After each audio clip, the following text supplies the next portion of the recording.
Hello बच्चों, कैसे हो सब? बढ़िया। तो आज के लेक्चर में हम पढ़ने जा रहे हैं बीबीटी। लास्ट लेक्चर में मैंने पढ़ाया था वर्नर थ्योरी के सारे टॉपिक्स मैंने कवर किए थे और आज के लेक्चर में हम पढ़ेंगे वैलेंस बॉन्ड थ्योरी। बहुत ही इम्पॉर्टेंट थ्योरी है। इसमें कॉम्प्लेक्स की जियोमेट्री, कॉम्प्लेक्स की मैग्नेटिक प्रॉपर्टी, ये सारी चीज़ें हमको देखनी है। ठीक है, तो चलिए हेडिंग लगाइए VBT, VBT या फिर valence bond theory. Okay, valence bond theory ये क्यों आई? हमारी जो वर्नर थ्योरी थी, वर्नर थ्योरी कॉम्प्लेक्स की जियोमेट्री को एक्सप्लेन नहीं कर पाई। ओके, तो वर्नर थ्योरी ने जियोमेट्री को तो एक्सप्लेन नहीं किया, फिर उस पर मॉडिफाई किया गया और हमारी आगे वैलेंस बॉन्ड थ्योरी जिसने जियोमेट्री को एक्सप्लेन किया, कॉम्प्लेक्स की जियोमेट्री के साथ साथ उसकी मैग्नेटिक प्रॉपर्टी, उसके बिहेवियर, इन सब को भी एक्सप्लेन किया। ओके, तो वैलेंस बॉन्ड थ्योरी किसने दिया था? इसे दिया था जे पॉलिंग एंड JL स्लेटर ने। ओके, कब दिया था? 1931 में। तो VBT J polling and JL Slater ने डिस्कवर किया था 1931 में। ये जो थ्योरी है, वर्नर थ्योरी ने क्या किया था? ज्योमेट्री को तो एक्सप्लेन नहीं किया था, तो इसीलिए VBT थ्योरी आई। और इस थ्योरी ने किस पे फोकस किया? तो देखो, सबसे पहले तो इसने electronic configuration of central metal atom in ground state. Okay, तो सबसे पहले इसने फोकस किया इलेक्ट्रॉनिक कॉन्फ़िगरेशन पर, electronic configuration of CMA in ground state. Okay, second इसने फोकस किया कॉम्प्लेक्स की जियोमेट्री पे। तो क्या लिखोगे? Geometry of complex. Magnetic property, magnetic property of complex. Okay, तो ये हमारी तीन चीजें थी जिस पर VBT ने बहुत ही ज़्यादा फोकस किया। ये तीन चीज़ें VBT यहाँ पर एक्सप्लेन करेगा, किसी भी कॉम्प्लेक्स की जियोमेट्री स्ट्रक्चर को, उसकी मैग्नेटिक प्रॉपर्टी को और electronic configuration of central metal atom in ground stage. Okay, इन चीज़ों पर फोकस करेगी हमारी VBT थ्योरी। क्लियर है? ओके, चलो स्क्रीनशॉट लो, स्क्रीनशॉट लो। और अब हेडिंग लगाओ पोस्टुलेट्स। अब हमें क्या देखना है? पोस्टुलेट्स देखनी है VBT की। मिटा दो इसे। चलो,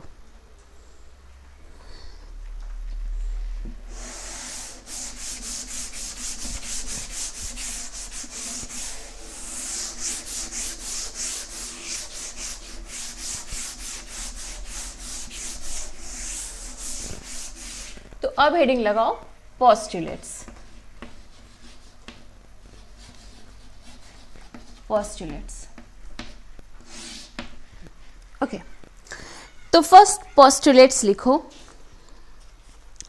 देखो, ओके, तो चलिए पोस्टुलेट्स देखते हैं।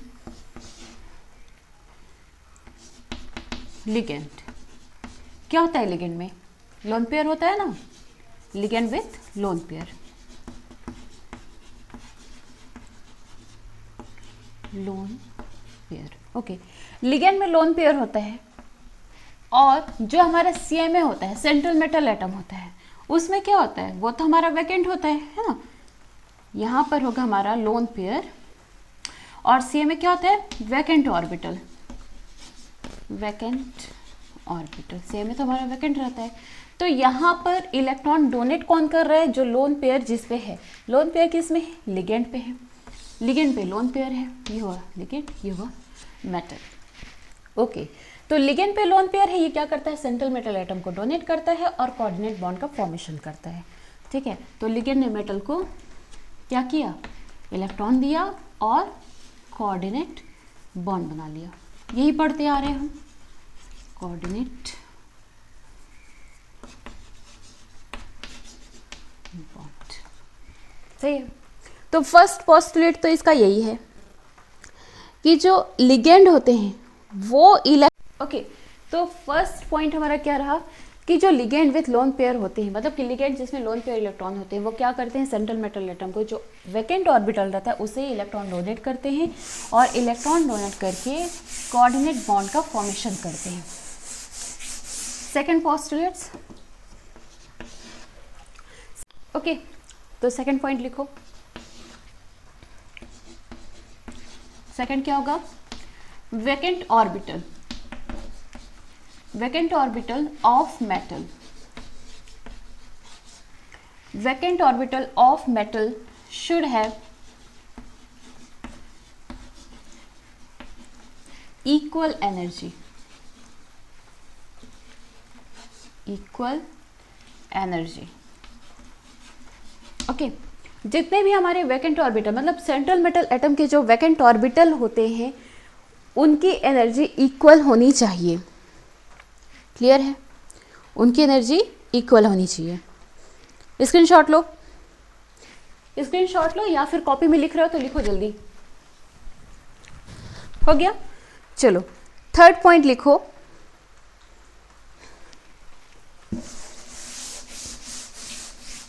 थर्ड लिखो, metal can use n-1 d ns np orbital और nd ns np orbital for hybridization.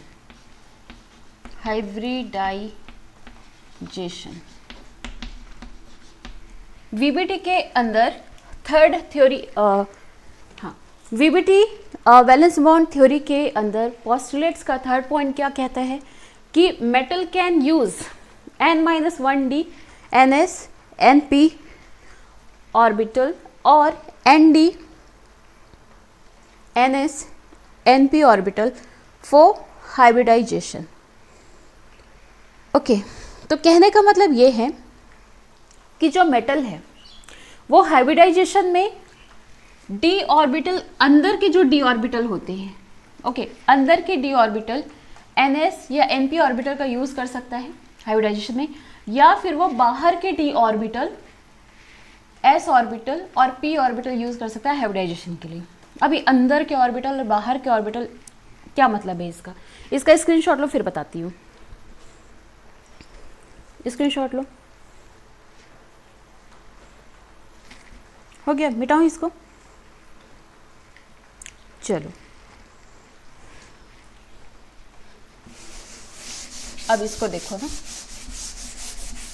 ये बहुत ही इंपॉर्टेंट पॉइंट है क्योंकि इसी पॉइंट से आगे हमको क्या देखना है, जियोमेट्री देखनी है कॉम्प्लेक्स की, देन क्रिस्टल फील्ड थ्योरी में भी इसका अप्लाई होगा। तो ये सारी चीज़ें हमको इस पे फोकस करना। ओके, तो देखो मैंने क्या बताया,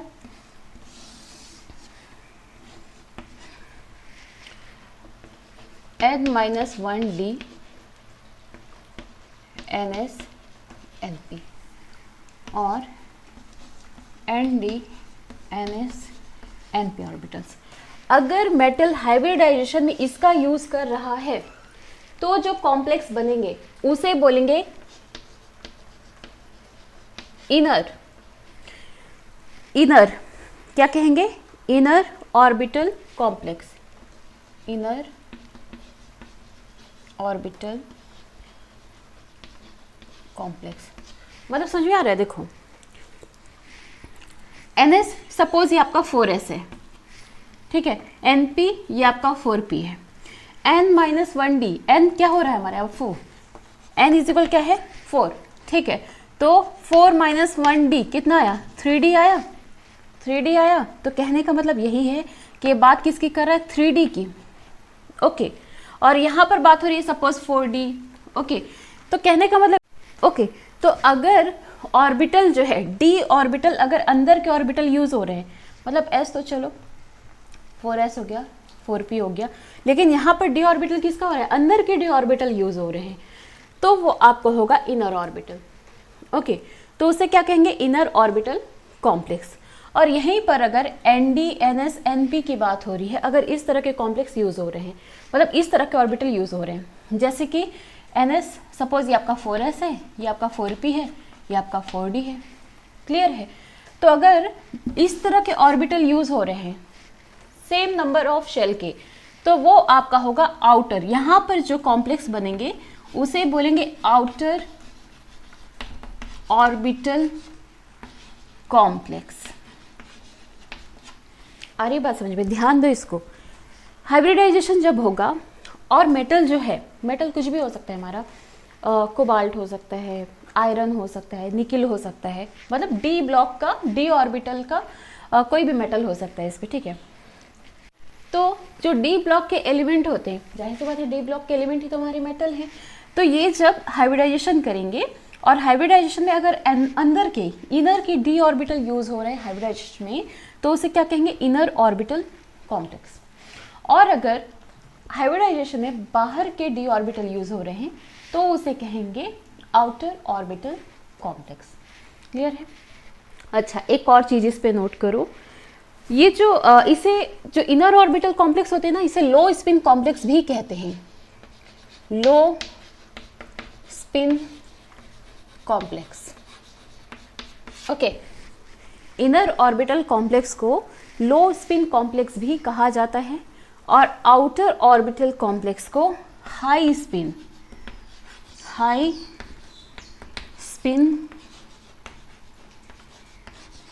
कॉम्प्लेक्स भी कहते हैं, ओके। हो गया, आया समझ में, ओके।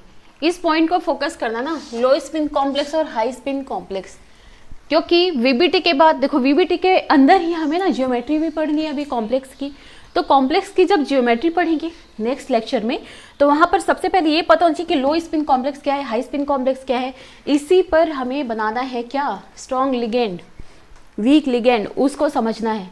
तो इस पॉइंट को फोकस करना, ये चीज़ हमको नेक्स्ट वीडियो में भी पढ़ना है, यहीं से हमारा जो आगे का जियोमेट्री है वो स्टार्ट होगा। अभी इस पर फोकस करो, ये हमारा क्या है थर्ड पोस्टुलेट्स है। वीबीटी का थर्ड पोस्टुलेट्स क्या कह रहा है कि हाइब्रिडाइजेशन में मेटल इनर ऑर्बिटल भी यूज कर सकता है, आउटर ऑर्बिटल भी यूज कर सकता है, मतलब N-1d 4s 4p ऑर्बिटल भी यूज कर सकता है, या फिर ND NS NP ऑर्बिटल भी यूज कर सकता है हाइब्रिडाइजेशन में। तो अगर अंदर के ऑर्बिटल यूज कर रहा है, मतलब N-1d ऑर्बिटल यूज कर रहा है, इस पे फोकस करना। अगर N-1d ऑर्बिटल यूज कर रहा है तो वहां पर जो कॉम्प्लेक्स बनेगा उसे बोलेंगे क्या, इनर ऑर्बिटल कॉम्प्लेक्स या लो स्पिन कॉम्प्लेक्स। और अगर आउटर, दैट मीन्स ND, ठीक है, अगर ND NS NP orbital use कर रहा है हाइब्रिडाइजेशन में हमारा सेंट्रल मेटल एटम, तो उसे आउटर ऑर्बिटल कॉम्प्लेक्स या हाई स्पिन कॉम्प्लेक्स भी कहते हैं, क्लियर है। स्क्रीनशॉट लो इसका।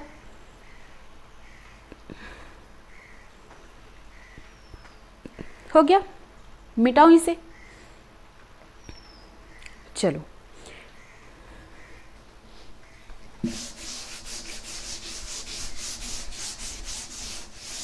नेक्स्ट पॉइंट लिखो वीबीटी की,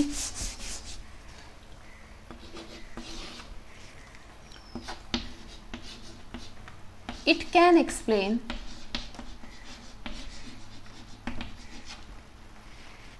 magnetic property, magnetic properties of complex compound. ठीक है, ये क्या करेगा, ये थ्योरी और क्या कर सकती है, ये कॉम्प्लेक्स कंपाउंड की या कोऑर्डिनेशन कंपाउंड उसके मैग्नेटिक प्रॉपर्टी को भी एक्सप्लेन करेगा। कैसे, आप देखो, मेटल क्या है, डी ब्लॉक एलिमेंट है, कितने, 5 हो गया, 1 2 3 4 5, यहाँ पर देखो।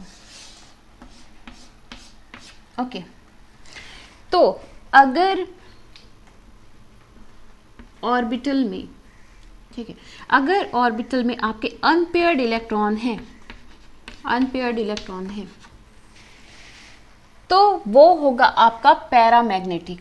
कौन सी प्रॉपर्टी शो करेगा, पैरामैग्नेटिक, पता है ना, चैप्टर 8 में पढ़ाया था मैंने, जब ट्रांजिशन मेटल की प्रॉपर्टीज पढ़ा रही थी तो उसमें मैंने बताया था कि जब आपके ऑर्बिटल में अनपेयर्ड इलेक्ट्रॉन होंगे तो वो आपका पैरामैग्नेटिज्म शो करेगा, और अगर पेयर्ड इलेक्ट्रॉन है, ऐसे अगर पेयर्ड इलेक्ट्रॉन है तो वो होगा क्या, आपका डायामैग्नेटिक। क्या शो करेगा, diamagnetic property, diamagnetic property. Clear है, हो गया। अच्छा, यहाँ से ना मैग्नेटिक मोमेंट भी निकाल सकते हो। एक फॉर्मूला है मैग्नेटिक मोमेंट निकालने का, क्या, mu is equal n+2। Okay, ये है फॉर्मूला क्या, मैग्नेटिक प्रॉपर्टी निकालने का, सॉरी मैग्नेटिक मोमेंट निकालने का। ओके, तो मैग्नेटिक मोमेंट निकालने का ये एक फॉर्मूला है, new is equal √n × n+2। ठीक है, अब यहाँ से मैग्नेटिक प्रॉपर्टी कैसे निकलेगी, तो सपोज यहाँ पर मैंने, suppose number of unpaired electron कितने हैं, 1, तो उसका निकाल लो। म्यू इज इक्वल क्या आया, √1 1+2 क्या आया, 3 आया, √3। तो 3 का जब निकालोगे स्क्वायर रूट तो क्या आएगा इसका, इसकी वैल्यू क्या आएगी, 1.7 या 1.8 समथिंग, तो 1.7। ठीक है, तो इस रूल से आप किसी भी अनपेयर्ड इलेक्ट्रॉन की मैग्नेटिक मोमेंट निकाल सकते हैं। क्लियर है, आए समझ में। अगर अनपेयर्ड इलेक्ट्रॉन 2 है, ये काम आएगा, ये सब आगे काम आने वाला है। ये मैग्नेटिक मोमेंट जो हम निकाल रहे हैं ना, ये आपके CFT में काम आएगा। क्रिस्टल फील्ड थ्योरी, अभी क्रिस्टल फील्ड थ्योरी भी देखनी है, बहुत ही इंपॉर्टेंट है और बहुत ही मज़ेदार भी।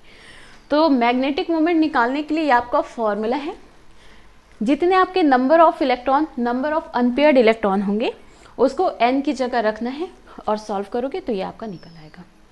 ओके, क्लियर है।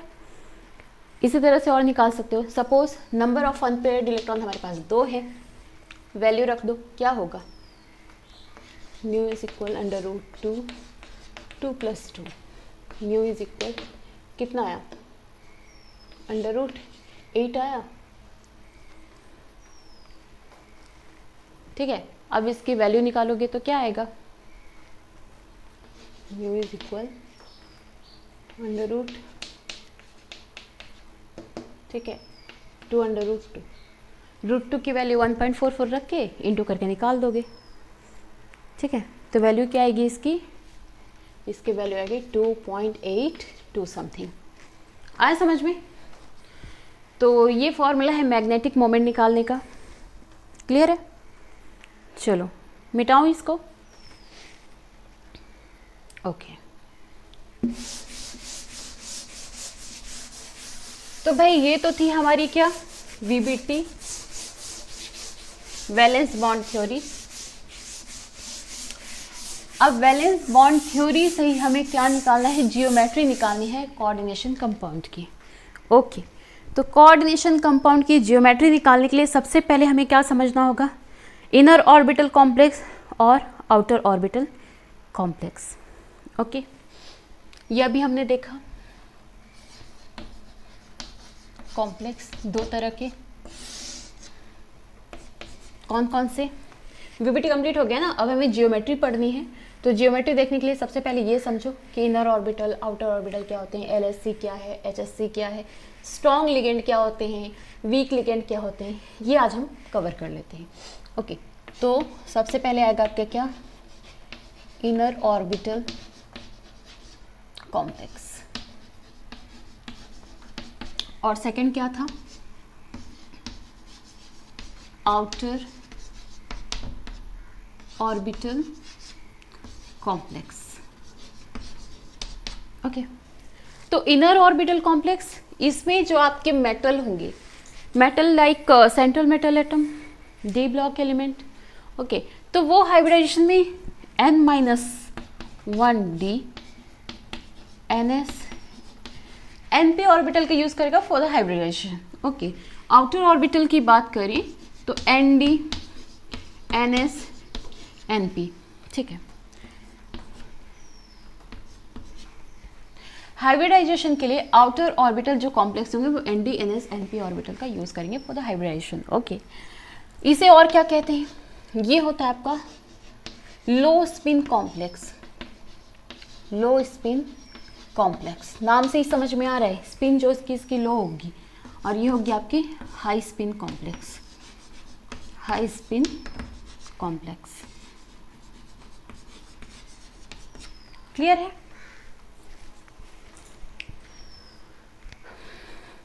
स्क्रीनशॉट लो इसका स्क्रीनशॉट लो। और अब हमें देखना है ये LSC और HSC क्या होता है, लो स्पिन और हाई स्पिन कॉम्प्लेक्स क्या होते हैं।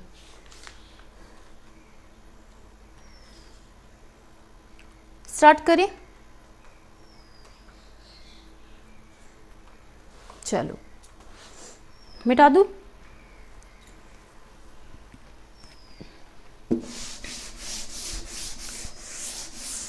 तो अब हमको क्या देखना है, लो स्पिन कॉम्प्लेक्स क्या है, हाई स्पिन कॉम्प्लेक्स क्या है।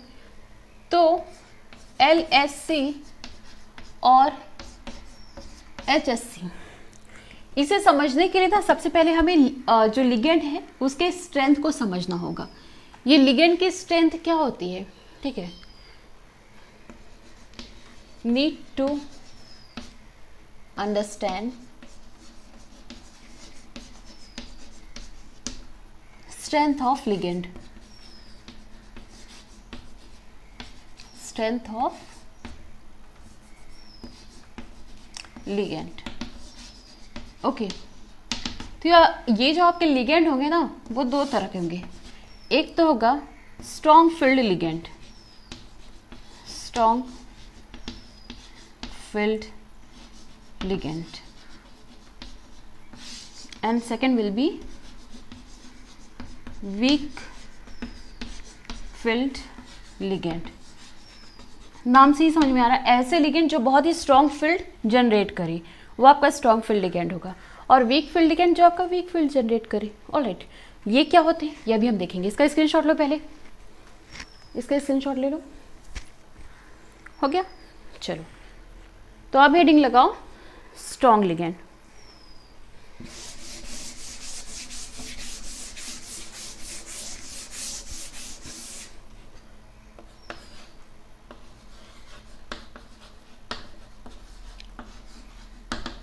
स्ट्रॉन्ग फील्ड लिगेंड,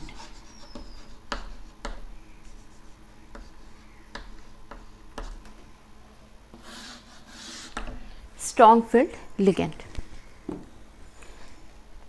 ये जो लिगेंड होते हैं ना, ये क्या करते हैं, जो आपके अनपेयर्ड इलेक्ट्रॉन होते हैं उसे पेयर अप करने का काम करते हैं। ठीक है, तो लिखोगे pair up unpaired electron. Okay, मतलब ये इतने स्ट्रॉन्ग होते हैं कि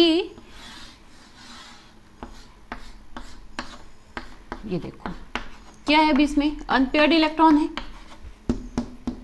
अनपेयर्ड इलेक्ट्रॉन है। जैसे ही हमारे लिगेंड अप्रोच करेंगे, जैसे ही लिगेंड अप्रोच करेंगे ऑर्बिटल में, तो क्या होगा, इसमें जो आपके अनपेयर्ड होते हैं वो तुरंत पेयर हो जाएंगे। ठीक है, मतलब ये आया यहाँ पर, ये आया यहाँ पर, तुरंत क्या करेगी, तुरंत पेयर हो जाएंगी ये, ठीक है। तो ये क्या काम कर रहा है, स्ट्रॉन्ग फील्ड लिगेंड क्या कर रहा है कि जो भी आपके अनपेयर्ड इलेक्ट्रॉन होते हैं उन्हें पेयर अप करने का काम कर रहा है। ओके, क्या करेंगे, अनपेयर्ड इलेक्ट्रॉन को पेयर्ड करते हैं, अनपेयर्ड इलेक्ट्रॉन को पेयर्ड कर देते हैं।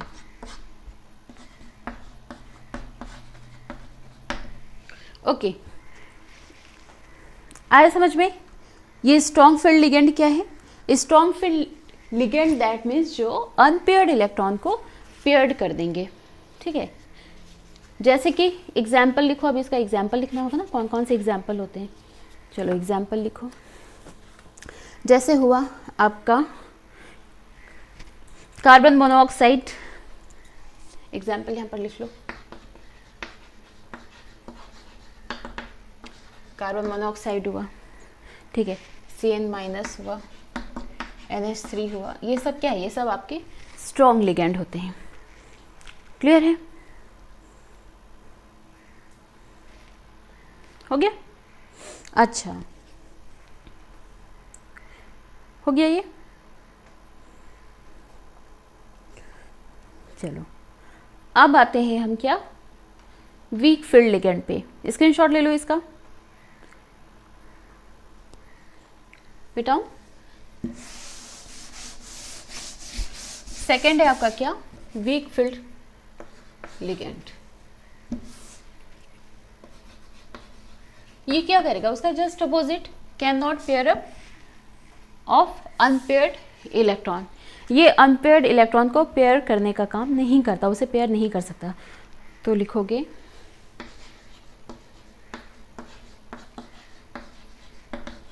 Can't pair up unpaired electron.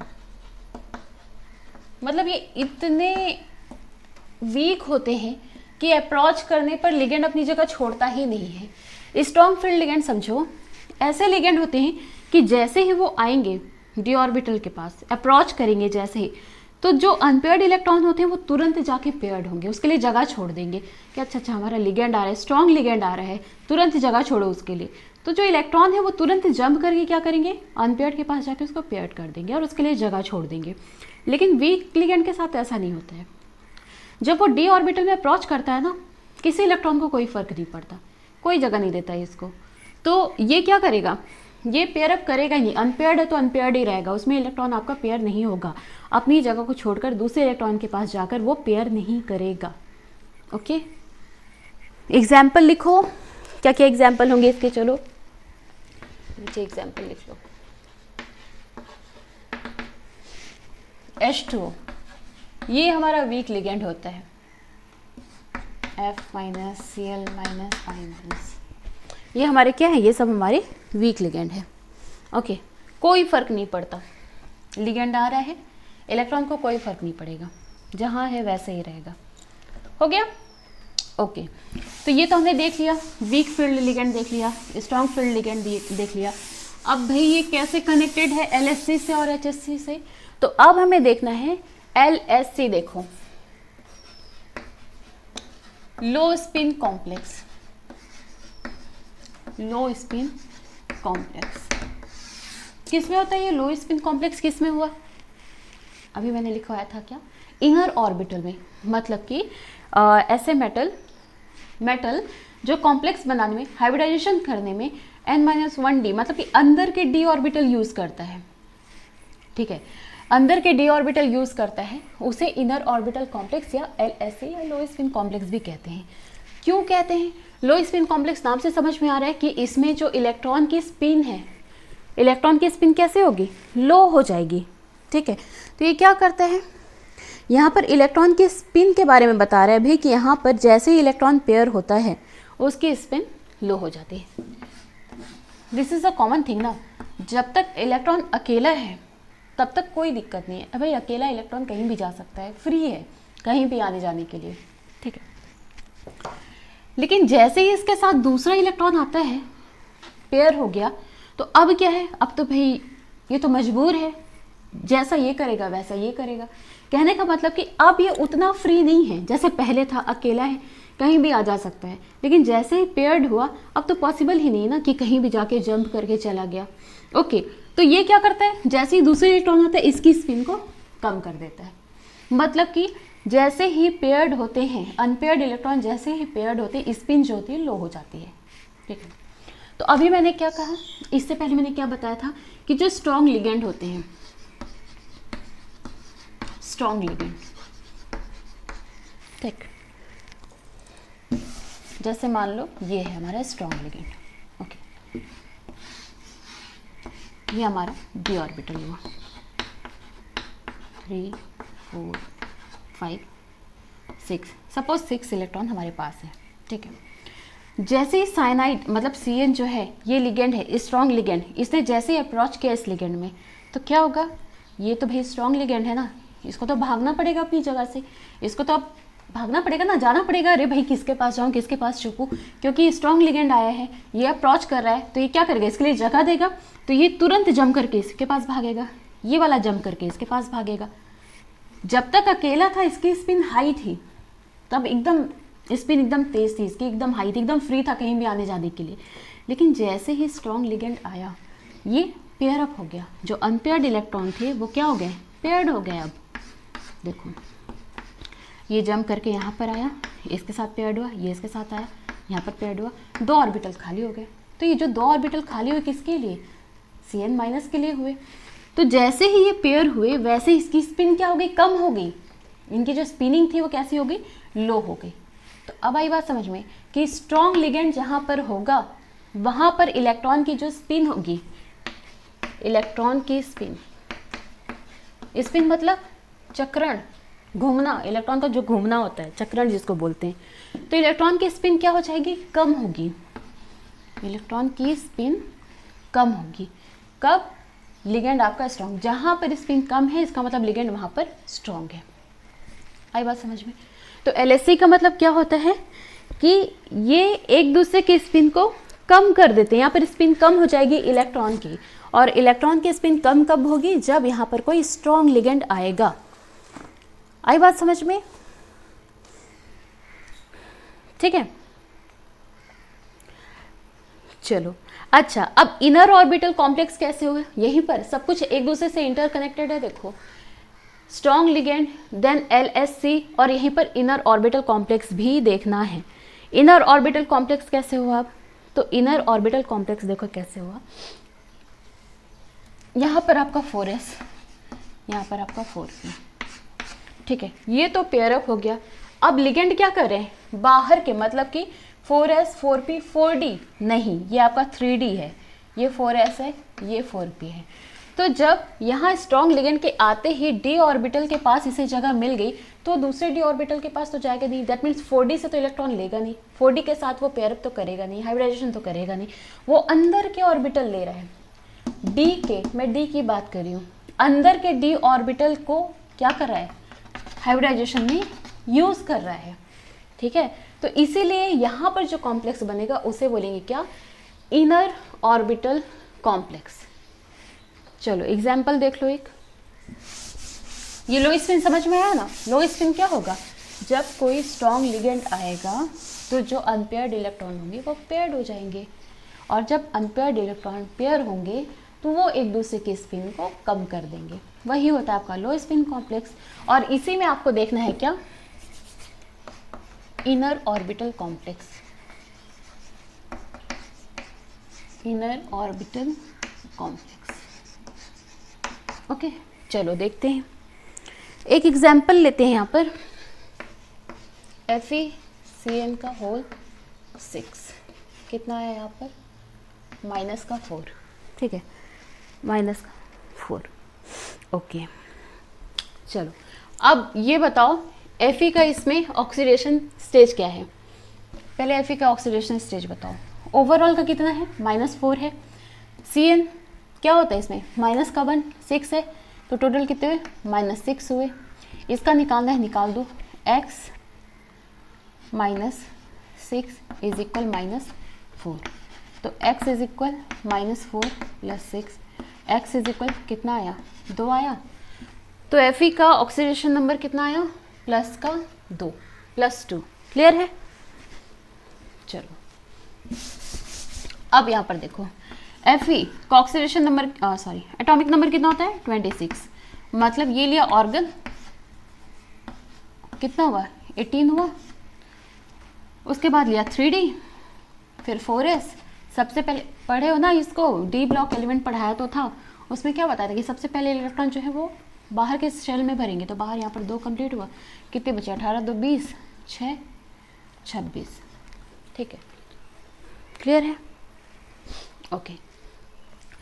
अब यहाँ पर ऑक्सीडेशन नंबर कितना है Fe का, प्लस का 2, मतलब यहाँ पर इतना आपका एटॉमिक नंबर क्या हो जाएगा 24 हो जाएगा, 26 से 24 हो जाएगा, क्योंकि ऑक्सीडेशन स्टेज में इसको ले रहे हैं +2। तो अब क्या हुआ, ऑर्गन लिया 18 हुआ, 2 कैंसिल कर दो, ख़त्म। क्या बचा 3D 6 बचा, 4s में तो और ख़त्म इलेक्ट्रॉन भाई, ऑक्सीडेशन स्टेज इसके +2 है, +2 ख़त्म यहाँ पर। ठीक है, 4p भी हमारा कुछ नहीं, क्योंकि हमें हाइब्रिडाइजेशन कराना है ना, इसलिए हम यहाँ पर 4p ले रहे हैं। अब देखो ये लिया 3D, ये लिया 4s, ये लिया 4p, 3D 4s 4p। कितने इलेक्ट्रॉन हैं 6, 1 2 3 4 5 और ये 6। क्लियर है? ये वैकेंट रहेगा, 4s वैकेंट रहेगा, 4p वैकेंट रहेगा, क्योंकि हमारे पास इलेक्ट्रॉन ही नहीं है, कहाँ से फिल करेंगे। अब जैसे ही लिगेंड ने अप्रोच किया, लिगेंड क्या है हमारा देखो CN का CN 6 CN है हमारे पास। ठीक है, जैसे ही लिगेंड अप्रोच करेगा, स्ट्रॉन्ग लिगेंड, मैंने पहले ही कहा स्ट्रॉन्ग लिगेंड जैसे ही आएगा, इलेक्ट्रॉन तुरंत अपनी जगह से उठ के जाएंगे और कहाँ पर जाएंगे, जो अनपेयर्ड होंगे उनके पास जाके उनको पेयर कर देंगे। इतना डर देखो।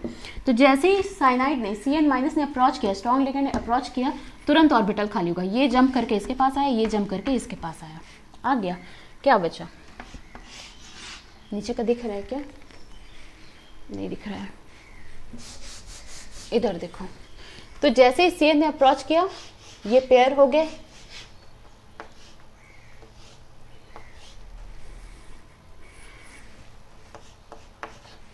ये पेयर हुआ, ये पेयर हुआ, ये पेयर हो गए, ये पेयर हो गए।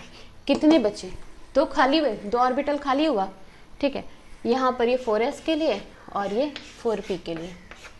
तो यहाँ पर आपका 1 CN 2 CN 3 CN 4 CN 5 CN 6 CN आ गए। तो क्या हुआ D2sp3 क्या हुआ, इसका हाइब्रिडाइजेशन हुआ, D2sp3 इसका हाइब्रिडाइजेशन हुआ, क्योंकि यहाँ पर अंदर के d ऑर्बिटल यूज हुए हैं, इसीलिए इसे इनर ऑर्बिटल कॉम्प्लेक्स कहा गया। और अगर बाहर के ऑर्बिटल यूज होते तो वो आपका आउटर ऑर्बिटल कॉम्प्लेक्स होता। यहाँ पर अंदर के ऑर्बिटल यूज हुए ना d ऑर्बिटल, तो ये आपका क्या होगा इनर ऑर्बिटल कॉम्प्लेक्स। आया समझ में? चलो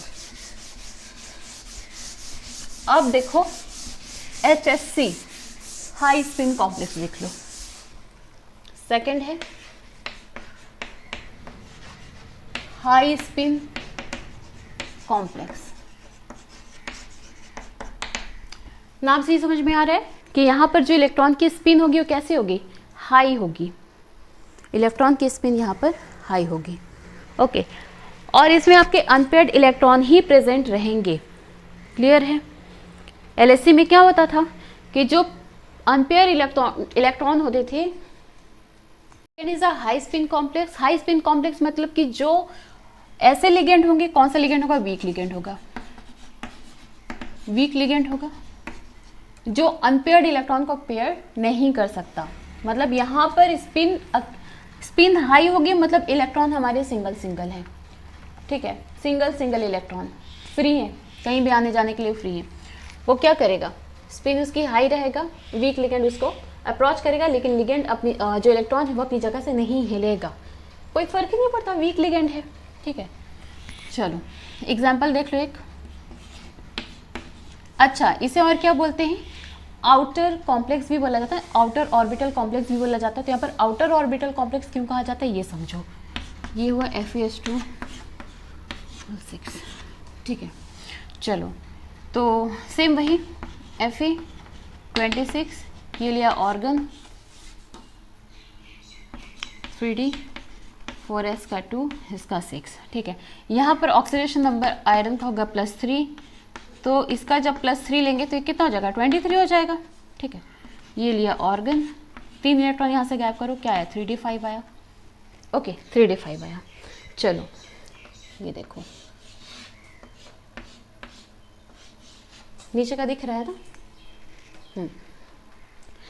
फिर ले लो 4s, फिर ले लो 4p और 4d भी ले लो। ये हुआ 3d, 4s, 4p, 4d, okay. कितने इलेक्ट्रॉन है, 5 इलेक्ट्रॉन है, फिल कर दो, 1 2 3 4 5, फिल कर दिया 5 इलेक्ट्रॉन, ओके। इसका स्क्रीनशॉट लो पहले, फिर ऊपर का मिटाओ, ले लिए। अब देखो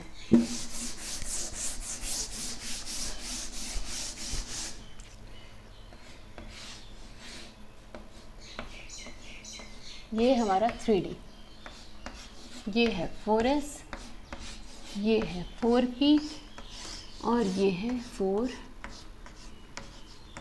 4d, ये लिया 4, ओके। 3d में कितने, एक इलेक्ट्रॉन है। मैंने पहले ही कहा यहाँ पर वीक लिगेंड अप्रोच करेगा। जैसे यहाँ पर वीक लिगेंड ने अप्रोच किया, वीक लिगेंड आया, तो वीक लिगेंड जैसे ही अप्रोच करेगा इलेक्ट्रॉन को कोई फर्क नहीं पड़ता, भाई वीक लिगेंड है, क्या कर लेगा इलेक्ट्रॉन का, जहाँ है वहीं पर बैठे हुए हैं। वहीं पर स्ट्रॉन्ग लिगेंड हो तो तुरंत भागते अपनी जगह से, ठीक है, तुरंत जंप कर करके भागते और पेयर अप हो जाते। लेकिन वीक लिगेंड से इनको कोई फर्क नहीं पड़ रहा है, तो अब ये तो जगह दे नहीं रहे हैं वीक लिगेंड को। लिगेंड कहाँ जाए अब, लिगेंड क्या करेगा, फिर वो आगे के डी ऑर्बिटल से हाइब्रिडाइजेशन करेगा। तो हाइब्रिडाइजेशन के लिए वो आगे के डी इलेक्ट्रॉन लेगा, इनसे तो इनका नहीं होने वाला, भाई ये तो अनपेयर्ड इलेक्ट्रॉन है, जगह आप नहीं छोड़ेंगे, नहीं पेयर होंगे नहीं, तो बेचारे के पास कोई ऑप्शन ही नहीं बचा। तो ये जो H2O है वो कहाँ अप्रोच करेगा, इस तरफ अप्रोच करेगा, बाहर के डी ऑर्बिटल को लेगा और हाइब्रिडाइजेशन करेगा, ओके। तो यहाँ पर क्या बनेगा हमारा, यहाँ पर अप्रोच किया एक H2O, टोटल कितने, 6 H2O है ना, ये दूसरा, तीसरा, चौथा, पांचवा और ये छठवां।